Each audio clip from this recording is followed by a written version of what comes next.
It's such a pleasure to welcome you, Lillah Schwartz. Thanks for being on the Spirit Led podcast. Thank you for inviting me. It's my pleasure. Yeah, I'll tell the audience a little bit about you.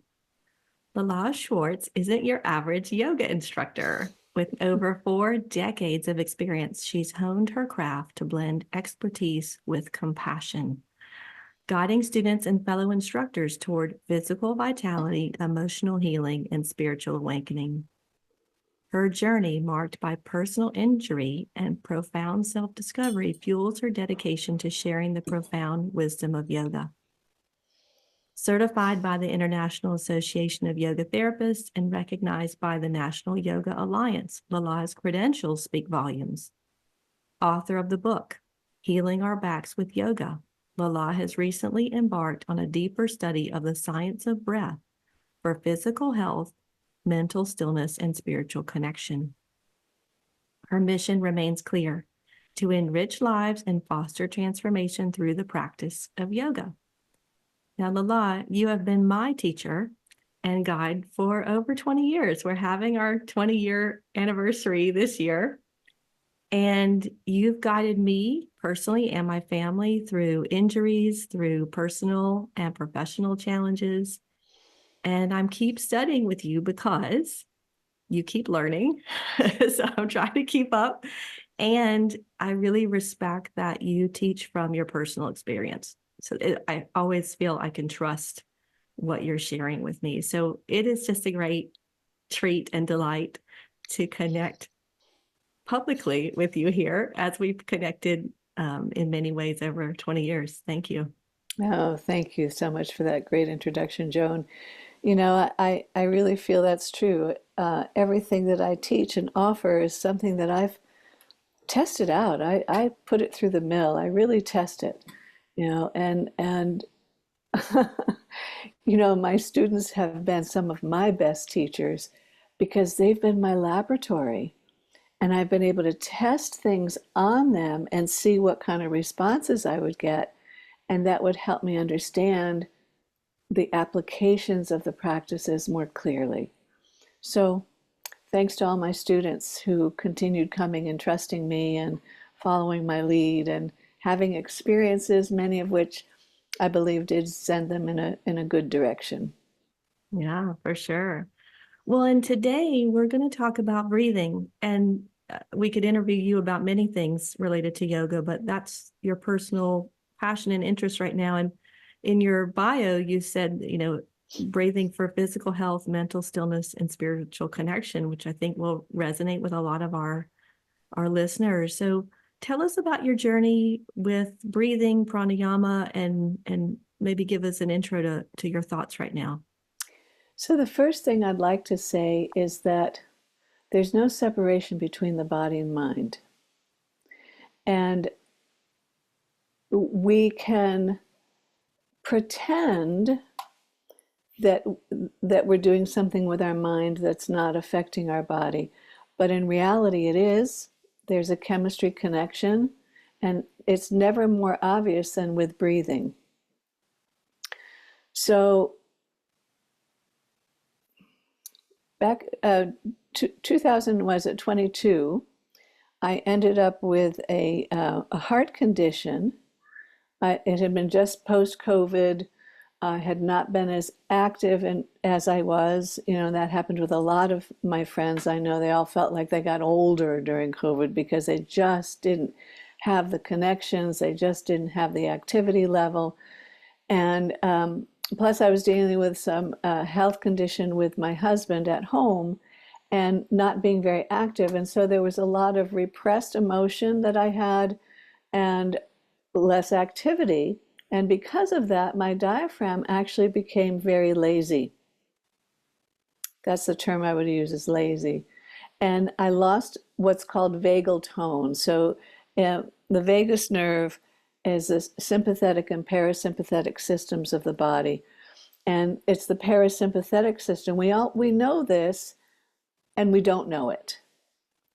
So we know it on an intellectual level because we know sympathetic means fight, flight, or freeze. And we know parasympathetic means rest, restore, digest. So we know those.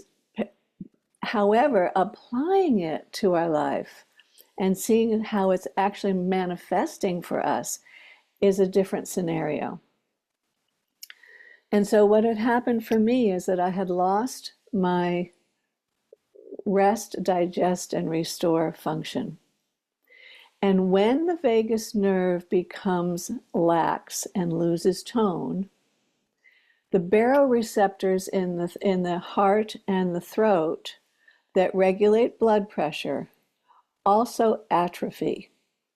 And then somebody's blood pressure goes up. So it's very interesting to me. And I had to get a little bit of help. I was using a CPAP machine I used it for 2 years. And I've restored my breath to a level of wellness that right now I'm not using it at all. There's many layers to sleep apnea, and it's different for different people. And I have ways that I've adapted recommended practices, professional recommended practices. I do have a mouthpiece that holds my jaw in place and doesn't let it slide back, but it also doesn't pull it forward. So I made a departure for personal reasons and what it was doing to my body from the standard mouthpiece devices that actually pull the jaw forward to free the airway. Now, I was fortunate that I could do that.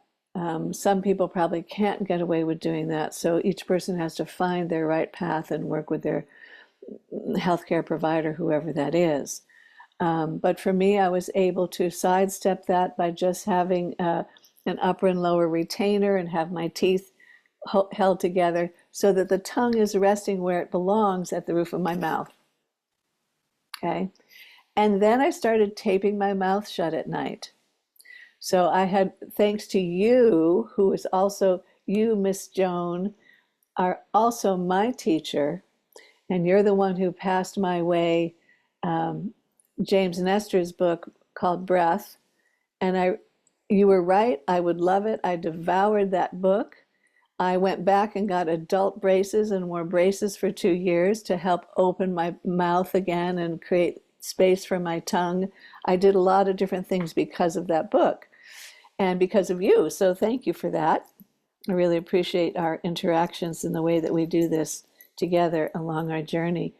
And so the long and the short of it is that I use the CPAP machine as a stepping stone to be able to tape my mouth shut. And I was a chronic mouth breather. When I first read that in Nestor's book, tape my mouth shut, and the first thing came up, are you kidding? I'm going to suffocate. I can't breathe through my nose. But listen to this. Completely clear both sides. Both sides. And so what I learned about breathing is that something I knew physically from the practice of asana, that the body's very efficient, that everything's connected to everything else, and if one muscle's not working, another muscle's doing the double job. So the body's always compensating and adapting to whatever we present it with in our choices and our lifestyle choices. And so with breathing, if you always breathe through your mouth, your body naturally blocks up your nose to prevent you from over-breathing. So there, you have a question? Well, I just wanted to pause because you've already given us a lot, and I find sometimes I need to process it a little bit. So what I just want to recap is like, here you are, you've done yoga like 50 years at this point. No, not quite 50, 42. 42. All right. So you did yoga for 42 years at this point. And I think you were doing yoga in the womb, but I might have been. You had all this knowledge, and you had a previous pranayama practice for many years. I knew about it because you passed parts of that on to me. But then here you are, 2022, you had what we call like a health wake-up call, right? So you had to go deeper and look at, even though you'd been doing breathing exercises for many years, you learned some new things. And it sounds like some of the big ones were to do with your mouth structure, where your tongue is, and the fact that you were not even breathing through your nose. So I just wanted to pause and like catch us up and then keep going. Yeah, and also inactivity. That contributed. You said it made your diaphragm lazy. Right. And so a lot of what I learned in the Iyengar method, and I'm sort of returning to it again now. I'm sort of in process with that. But what I learned in the Iyengar method for breathing, it was such subtle breathing that it didn't give the same quality of diaphragmatic tone that I needed to tone my vagus nerve and to regulate my heart rate. And what I ended up doing was doing what I call cadence walking. That was one of the big contributors that helped the most. I would do about a 20-minute, about a mile every morning, and I would do cadence walking. And what I mean by that is breathing through the nose only, inhaling for 3 steps, and exhaling for 3 steps. And if I got to a place where I felt winded and my heart was pounding in my chest and I felt winded, I would stop, breathe through my nose until my heart settled, and then I would begin again.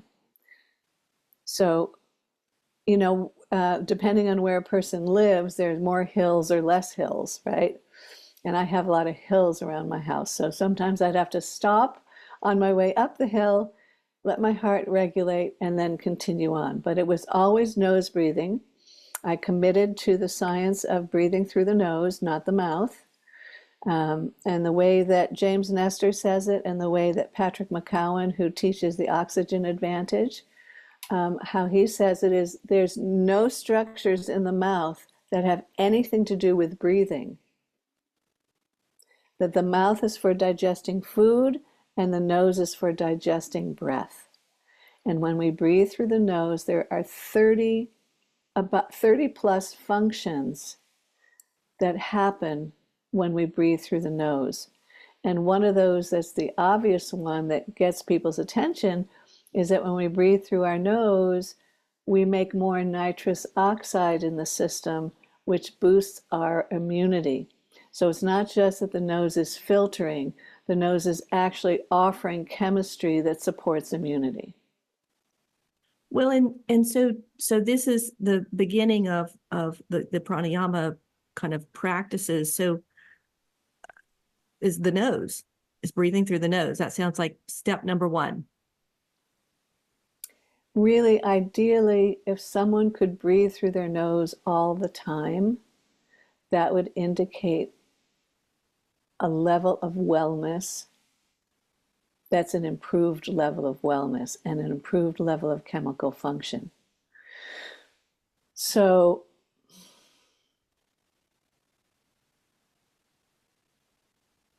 what do I want to say about that? I want to say that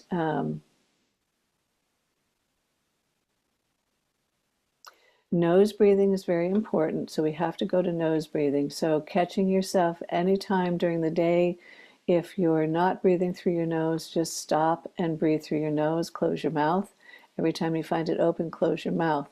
And there's an interesting test that people can do that I learned from the Oxygen Advantage from Patrick McCowan.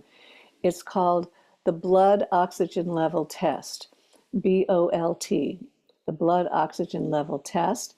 And so I'm talking quite a bit right now, so my diaphragm is contracting because I'm talking. Or if you're a singer, your diaphragm has more tone because your diaphragm contracts more. Or if you walk on a regular basis, your diaphragm will have more tone because you're walking. And I'm not talking about strolling, walking, and smelling every flower on the path. I'm talking about walking, like actually creating some quick walking. It doesn't have to be super fast, but some people who are really outdoor athletes would put it into jogging or cycling or things like that. It's the same thing where increasing the volume of air going in and out of the lungs, and that tones the diaphragm. So diaphragmatic tone is important. And you're sitting the way you're sitting right now because you're not speaking and you're just breathing naturally. You could do a Bolt test on yourself right now. Would you like to do that? Okay, good. So I'm going to guide you. Just notice your breath, a normal inhale and a normal exhale. And after a normal exhale, I just want you to pinch your nose closed. And when I see you do that, I'm going to time you. And you're going to let go of your nose. Wait, you're going to let go of it. When you feel the first air hunger, when it gets uncomfortable enough, but you want to be able to let go of your nose and still have your breath be smooth. So it's not in other words, don't go so far I have to gasp. Just right. A little, like I'm a little bit uncomfortable, but not really uncomfortable. Exactly. Okay. So when you're ready, I'll just watch you and Just you can not go. a normal breath. I don't try to take a deep breath. No, and you exhale and then you hold. Okay, so go ahead. And so I'm just going to take your timing on that and you just relax into it. And we'll see how long your blood oxygen level turns up to be. Oh, you weren't looking. I already I know. was. I did Oh, look. you I did. did look. Okay. I did look. You were at about 18 seconds. That's not bad. Well, what I didn't tell you is I've actually been doing that. I've been practicing that. So the first time I did it, it was like only a few seconds. How many few? I don't remember. I actually worked with a respiratory therapist after I had a very bad bronchitis, and they had me do this. Perrin White had me do this, and so I don't practice it as much as I'd like to, but I know I have gotten a little better. I think it was maybe like 6 or 7 seconds the first time. Ooh, yeah. So if it's below 10 seconds, you really consider the system to be compromised and vulnerable. And the ideal is 20 to 25 seconds is the border where it becomes a healthy functional breath is 20 to 25 seconds, and 40 seconds is considered really healthy. Wow. I mean, I Okay. can hold it longer out, but then Right. I So have to gasp. there's two different tests. There's the Bolt test, the blood oxygen level test, where you don't do any gasping at all. And then there's the maximum breath hold, where you push it as long as you can and you test that. And so because maximum breath holds, one can use one's willpower. The stronger one's willpower, the longer somebody's going to hold their breath. It doesn't mean that their Bolt score, their base score, is good. So there's some really powerful athletes that actually have a Bolt score of a 10. But they probably have really high willpower because they've trained to do hard things. They train to do Yeah. hard things and they're always doing it under stress because their baseline is not in the healthy range. So what I'm hearing is, okay, besides nose breathing, one of these identifiers of health is how long can we retain the breath out without gasping. That's showing us we have enough oxygen already in our bodies, that we're not starving for oxygen. What it's showing us is that there's enough CO2 volume in the body to efficiently use all the oxygen that's present. Oh, interesting. So the CO2 is the transport chemical that helps the oxygen go from the blood into the brain and into the cells. So when you raise your CO2 level, your Bolt score gets longer and longer when you have more CO2 reserves. So it's the same thing for high altitude training. It's how you utilize less oxygen in the air at a higher altitude because you build up more CO2 in your bloodstream to utilize that oxygen. Fascinating. So far we've got like a couple practices. So what else would you say to the audience as far as like things that are safe for everyone to be trying, not necessarily advanced practices, but so breathing through the nose, maybe doing this simple test to see, can I hold my breath out for how long? What else would be kind of some basic baby steps to this breathing approach? The real baby step, and I have tested this out, I led a hike up at Elk Mountain Reserve last weekend. And it was a yoga hike, and we had to hike up first to this beautiful area under this great tree and do yoga. And I challenged everyone to see if they could inhale for 2 steps and exhale for 2 steps through their nose only until we got to the top of the hike. Everybody found it very, very difficult. So, yeah, it's not simple. They found it difficult, but they were all game and they all played the game. And I said, if you need to stop, it's okay. And I stopped because it was a pretty steep hike. So I stopped a couple times along the way and we just kind of self-regulated. And then when we got to the top, I was kind of checking everybody out. And I saw that she was having trouble. And so I immediately went to what my teacher taught me, Patrick McCowan, said, from the Buteyko method. So this comes out of the Buteyko method, and he was a Russian physician who developed the Buteyko method of breathing. And it's about breathing less and how you restore your breath. And so what we did was we just breathing normally, and then we would just hold our nose for a count of 3, and then let go and breathe for 10 or 15 seconds, and then hold your nose for a count of 3, and then just breathe normally for 10 seconds, and keep repeating for a minute to anywhere from 2 to 3 minutes. And it will restore your CO2 levels in your system, change the pH of your blood. It's amazing. Your pH of your blood will change, and you will come back to rest and digest. Wow. And so you were having her hold her nose after the exhale? Mm-hmm. So could we tie it into yoga, right? Because yoga teaches there's certain Right. retentions, right? So could you link it to that with your past experience?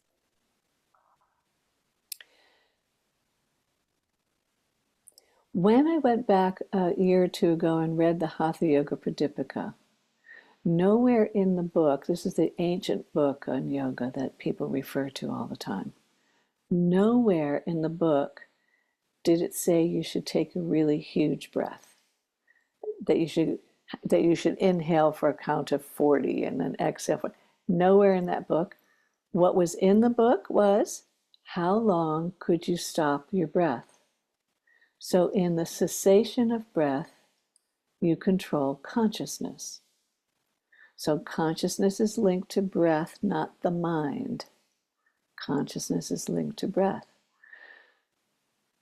So just making these small exhalations and just being able to hold without stress is sort of a way of sort of resetting your respiratory system.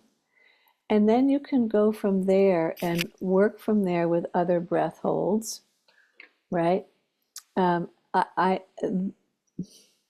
word's not out. I think for anybody who has any health compromise, whether it's a COVID, long COVID, asthmatic, cancers, Parkinson's, any of those sorts of things that are sort of inflammatory in nature, that the breath should only be held on the exhalation, not on the inhalation. That when we hold the breath on the inhalation, what it does is it moves, it may make more acetylcholine, according to Dr. Ladd, it makes more acetylcholine, but it moves the energy up, right? It moves the energy up. And that's okay. So when we move the energy up, when you think about it, what do you think you do when you're stressed? You trigger the sympathetic system and you go up in the chest, and you have a big breath in your chest and you go up, right? And so just to remember that anytime we go up and hold, you're stimulating the sympathetic system. And when you go down and hold, you're regulating the parasympathetic system. So the take-home message, the simple take-home message is pay attention to your breathing. If you're doing a lot of rapid, shallow breathing, you're in sympathetic mode. If you're breathing with just your chest and not breathing low into your belly and your abdomen and your ribs, you're in sympathetic mode. So when you're in sympathetic mode, you're actually probably CO2 deficient. And if you're in a if you're stressed out, right? If you're stressed out and having some sort of anxiety or deep stress, then anything can set you off because you don't have any reserves. You don't have the reserves. So to remember to take time to down-regulate the system. And I think that's a great take-home message. Breathe through the nose, not the mouth. Tape your mouth shut at night if you can. Practice during the day with maybe just a little piece of tape holding your lips together so you get used to it. So you notice that after a while your sinuses do open up. And of course there are individuations about that, and there are nasal spreaders for people with deviated septums and all that kind of stuff. So that's a whole therapy thing on that way. But in a general sense, if you can move into that region and then practice just holding the nose a little bit and letting go. And I think what people will notice is their meditation will get deeper when they take time. So even if in your pranayama practice, you're doing hyperventilation, such as a Bhastrika, a Kapalabhati, where you're pumping the diaphragm and pumping the breath. You know, I love those. They have a place. They have a place. I love them because they help. When I go into, and it has a technical name, but when I go into a oxygen deprived state, which is what those breaths do, the Kapalabhati and Bhastrikas, they deprive the brain of oxygen. So when I go into oxygen deprived state, something else happens in my brain, and I notice that the chatter stops. Okay, and I notice the chatter stops. But then I have to go back. If I don't down regulate and spend an equal amount of time with my exhales and holds, then during the day what I notice is that I get spacier. My brain isn't as sharp. I'm not as clear. I'm not as clear. And as much as holding the breath while you're walking, which is the next level one would go to after cadence walking, is actually holding your breath in your nose while you're walking, even though I find that to be really uncomfortable and cumbersome. Let's say uncomfortable and cumbersome. It's like really a discipline. The result I get is uncomfortable, but what happens afterwards is there's more oxygen in my brain because there's more CO2 buildup in my system. And I'm pushing my Bolt score up higher and higher by doing that. And then my mind gets really clear. So it's, go ahead, Joan. You've answered a couple questions that I had for you. So I want to kind of like say them backwards and say that, because one of the questions I had was, how can someone tell what's right for them? And you've answered it by saying, a little bit you can tell in the moment when you're doing the breathing exercise, but it's a little bit maybe perhaps more revealing how you feel later that day. Or if you do the practice ongoing, how you start to feel over time and noticing the state of your awareness. Now you're very tuned in.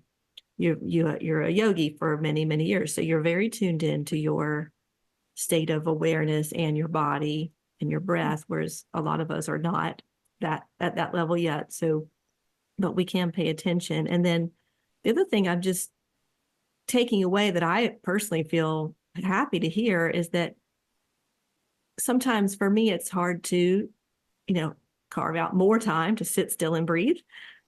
I do a lot of walking already because of my life. And so I can do some of these practices in motion, which is good for me to know. And maybe Yep. other people as well who have terriers and have to walk a lot. Yeah. Let me address that just a tiny bit. So the way to start incorporating that with your walk is warm your chemistry, and you do that just by standing still and holding your nose for a 3 count and letting go, holding your nose for a 3 count and letting go. And then after you've done that for a minute, 10 seconds off, hold for 3, 10 seconds off. And if you slow your breath down, it's like 10 seconds could be 1 breath or 2 breaths. So 2 breaths in between and then hold for 3 and 2 breaths, but low breaths, not in the chest, not deep breathing, not when we think of deep breathing, you say to people, take a deep breath. They suck the breath up into their chest. That's not the breathing I'm talking about. I'm talking about breathing low in the body and deep. So it's like down into the pelvis.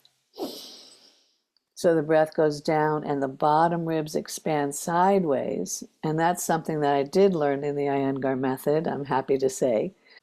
And then you can start walking, and then you just start off with an easy walk. And after you've walked for 30 seconds or so, just hold your nose for 4 or 5 seconds, and then walk another 30 seconds, hold your nose again, and watch for the buildup of air hunger.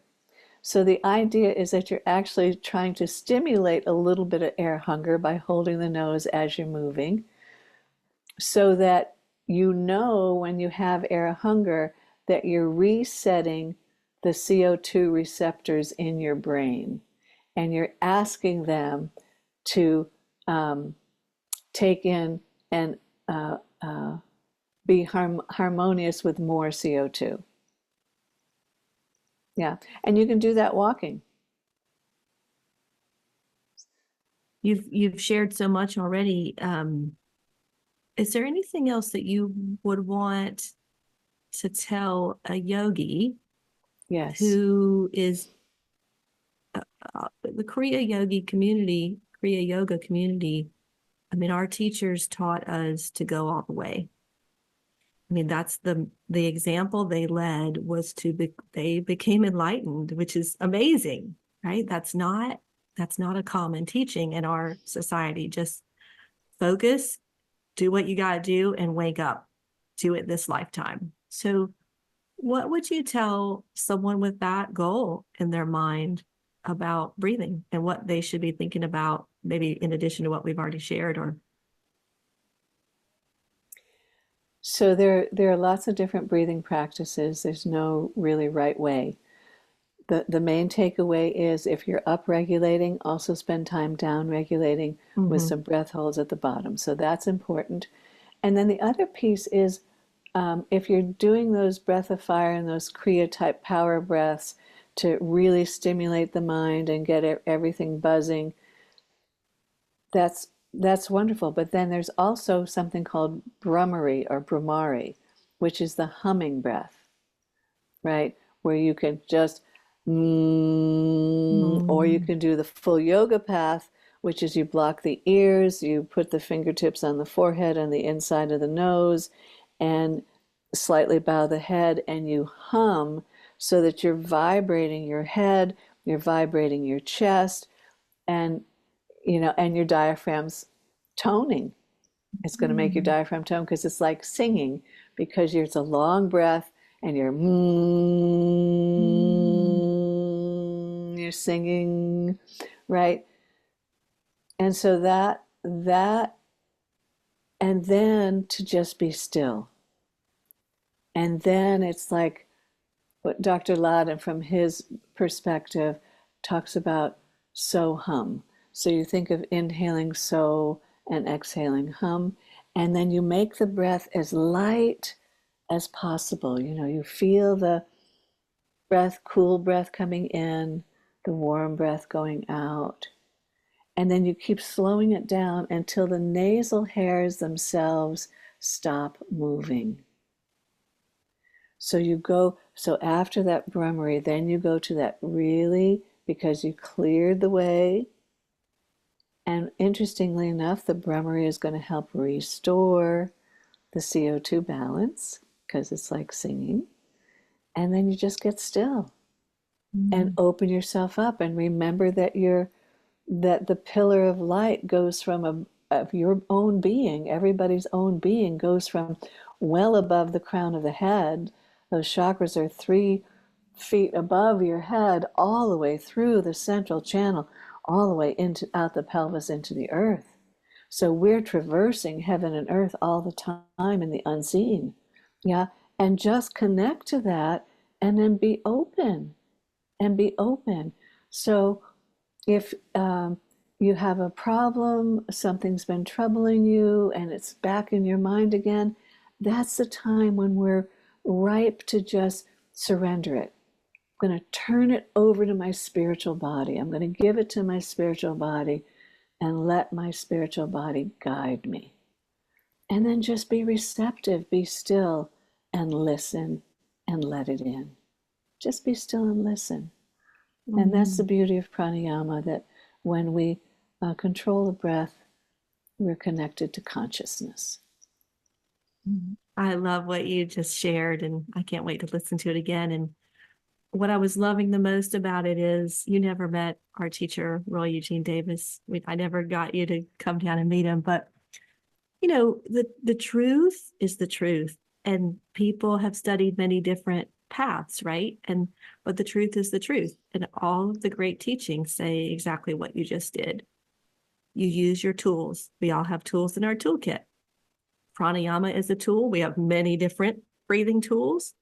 We find what works, what helps us be quiet, and then Roy often said this as well, the breath becomes very subtle. It's, you don't think eventually it even that disappears from your awareness, and you just wait and watch. And so thank you for saying it in your words, which were beautiful and very aligned to, I think, many of our listeners from other traditions besides Korea will benefit from that too. And that's it's very interesting. For me lately, I've been, where is the boundary when a breath practice is too physically oriented or too spiritually oriented and separate from the physical, and where is that integration place in the middle? And I would think that Patrick McCowan's idea is the same, that you get to a place where the breath is so subtle that you hardly know you're breathing. And that when you do that, you're really more present than ever, or say you're. And that's what I like about this exercise that I'm doing with the breath holds, even though some of it's uncomfortable, is that my mind gets so clear, and I feel alive, and I feel really present. And I still need to go into my spiritual aspect of my practice deeply in order for that to have balance. So I still have to go to my heart of appreciation, my heart of compassion, let the nourishment of spirit come into me, let go of anything that might be, turn over the things I have no control over, that I just have to turn over. And then try and be compassionate and be present to life as it is. So that's, and then spirit will guide me, as it is there to guide all of us if we create the avenues to listen. And they're unseen avenues, So yogis who are going for the big connection, let's say the big connection, or that flow state, that spirit's flowing, that you're in alignment with your heart, and your alignment with your spiritual body, your spiritual heart, and your physical heart. So in alignment with both. So that's really, for me, that's the goal. Yeah. Amen. Is there anything else you wanted us to know about pranayama and breathing today?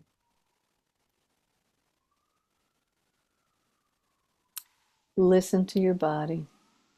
Do the practices, pay attention. If you've upregulated, then take time to downregulate. Mm-hmm. And if you have a condition, go slow. Mm-hmm. Less is more, especially with breath, less is more. So go slow, go easy, pay attention, and see what result comes to you. Is there anyone who shouldn't practice these basics we talked about, such as the very short nose holds or According yeah. to the Buteyko method and Patrick McCowan, who studied directly with Dr. Buteyko in Russia, that is safe for everybody and helpful for everybody, whether they have COPD, whether they have long COVID, whether they have asthma, other lung conditions, that is a helpful practice and not harmful. He got nervous with me because I'm 73 when I did his course recently. He got nervous with me thinking like, well, don't push yourself. You're older. Don't push yourself. And I thought, yeah, but I'm a yogi. You don't know who I am. He didn't know. He didn't know who he was talking to. No, he didn't know who he was talking to. Yeah. You know your body so well. Well, I'm so glad we talked about this, and I'm sure listeners will have questions. And we are going to you've shared your links with me, so we'll put those in the podcast notes. But before we wrap up, I'd like to also just hear, like, if you're willing to share your personal routine. We've heard a lot about your walking that you're doing now, but like, I don't know what your morning routine or your night routine. I always love hearing about other yogis' routines, because I remember in your yoga room, I remember this from 20 years ago, there's a piece of artwork that says, "Submit to a daily practice." That in itself is a key in the door. I think it's a Rumi quote. And so I'd love to hear about your daily practices. Well, right now, because it's the height of summer and it's pre-dawn is at 5:45, I'm awake. And I'm typically doing, I usually do the typical thing, go to the bathroom, brush my teeth, hydrate, a very yogic practice, brush my teeth, scrape my tongue, do my lemon and honey water or some green juice, and then I go and I sit and I do pranayama and meditation. And then after, and set my tone for the day and my connection to my spiritual path. And then I would, on some days, depending on the demands on me, I may have to just go into some sort of activity, and so I'll have breakfast and do an activity, or I'll do a walk and do a little breath work on the walk before breakfast, or I do an asana practice before breakfast, and so that's I'm pretty consistent. Some mornings I've had to jump up and take care of business, do something else, but I'm fairly consistent. Probably five days a week it unfolds like that. And and it's my commitment to my good health. It's my commitment to, and this is how it is that, because I'm doing these breathing practices now, this is how it is I've been able to unplug the CPAP machine.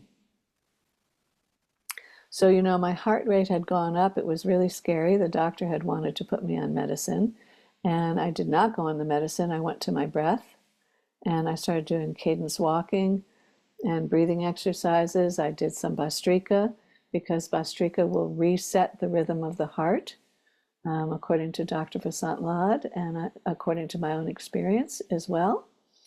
And so there are ways to apply tools and techniques, and one can change one's state.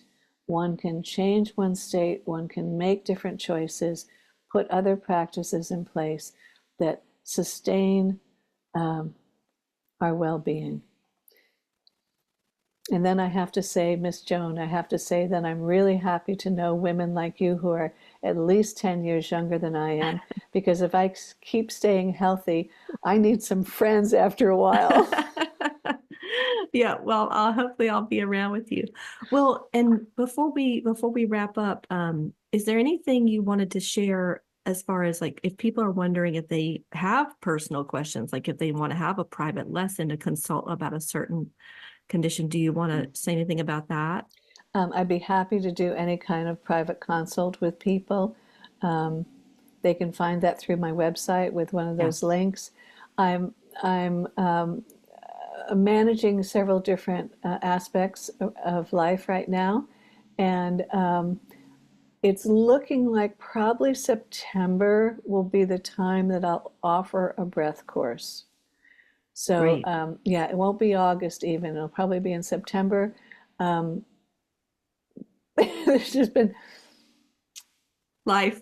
life is busy sometimes. Life is Yeah, busy yeah. sometimes, from anyway. So I hope to do a little freebie on the breath Mhm. pretty soon. That'll be available through my website. I haven't done it yet, but I'm getting closer. I Okay. just need, yeah, I just need a little more time because I'm investigating that transition space. You've got your gunas, you've got your sattva, your rajas, your tamas, you've got your gunas that go back and forth. And it's that crossover place in the middle. It's kind of like where the physical then becomes the spiritual, and the Mhm. spiritual becomes the physical. And I'm kind of playing with that boundary just now. And as soon as that clarity comes, then I'll go ahead and make that Mm. freebie for people. But I want to be clear for people. Yeah. Well, Yeah. we'll be happy to receive it. I wondered now my little routine has become I usually like my guests to actually close the podcast. So I don't talk at the very end. We have a little recording that comes at the end. But I wondered if you would close today. You may have had something in mind, but what I would love is maybe you could lead us through just a short breathing activity or a centering activity. Would you be open to that? Well, we've done a couple already, but let's do one where there's no other talking. Okay. Yeah, and so I'll just go ahead and say thank you, and then we'll let them hear your voice until the end of the podcast, and I'll receive it too. Thank you. That's very precious. Okay. Thank you, Joan. So if you would sit comfortably with your feet on the floor, uncross your legs, sit on your sits bones, and find a way that your spine is supported.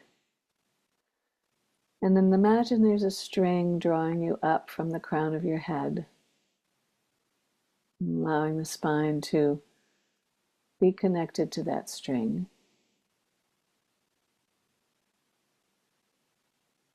And become aware of your breath. Notice your inhalation. Notice where it is in your body.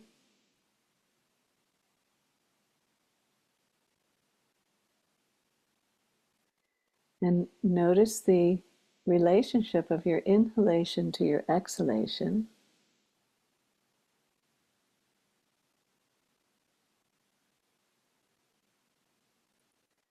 And begin relaxing your shoulders and your arms.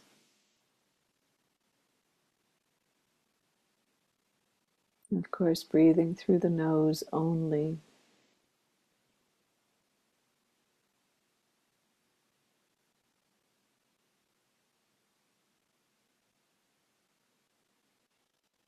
And see if you can allow the breath to fall into your belly when you inhale.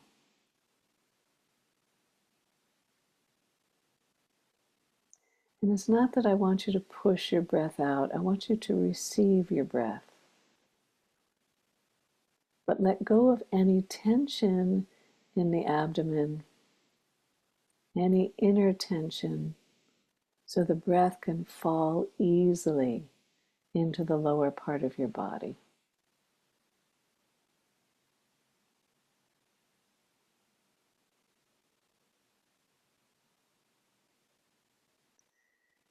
And then in your mind's eye, determine what is the natural length of your inhalation?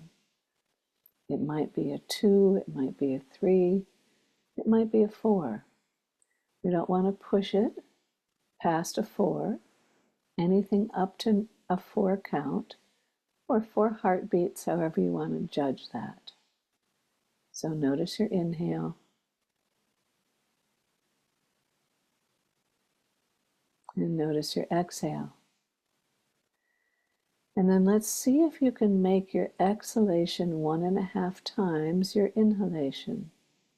So if you're inhaling for 2, exhale for 3.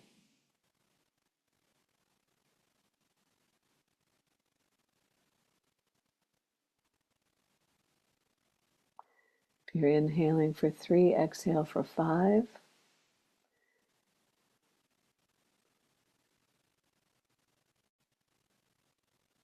And if you're inhaling for 4, exhale for 6.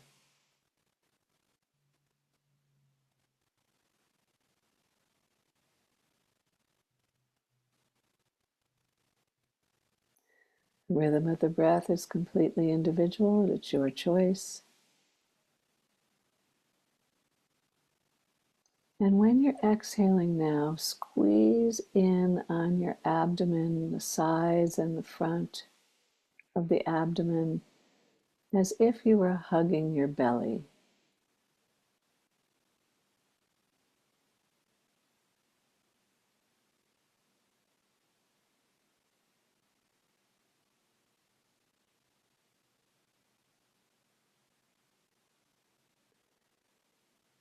Relax on the inhalation, let the breath fall in.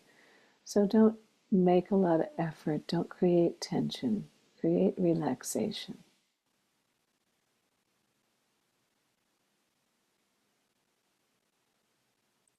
And by exhaling longer than the inhale, we begin to tone the parasympathetic system, begin to harmonize and relax the diaphragm completely, allowing us to let go of tension in the neck and shoulders, going deeper into a state of stillness.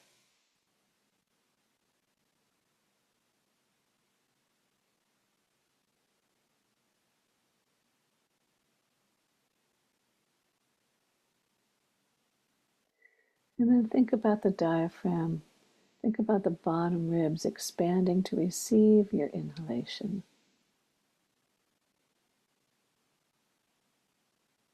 And it's natural over a 5 or 8 minute period of time that your breath would naturally become a little longer, a little slower, a little deeper in the body.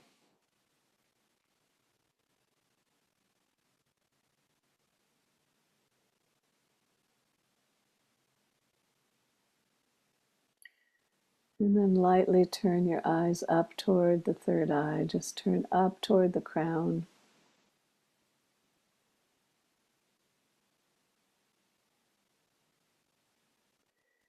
And once we've reset the rhythm of the breath and the diaphragm is really relaxed, then make the breath more subtle. Cool air coming in through the nose, warm air going out.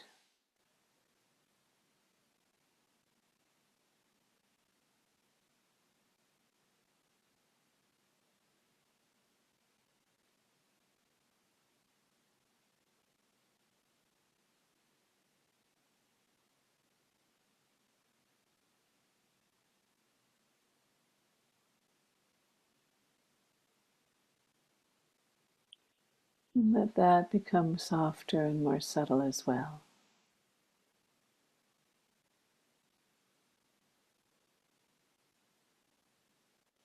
And let's just notice this moment as a way in which we're nourishing our nervous system.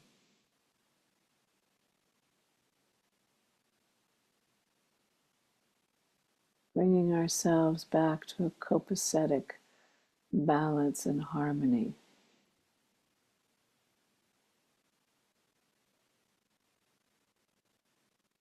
and making us ready for the next step in the day and in our life. So I'm going to say namaste, thank you.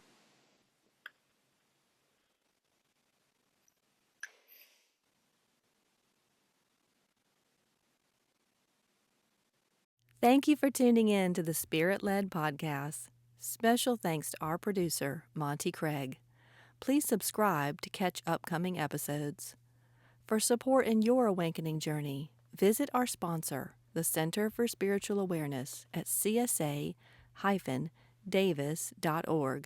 We offer online group meditations, classes, and in-person retreats at our headquarters in Lakemont, Georgia.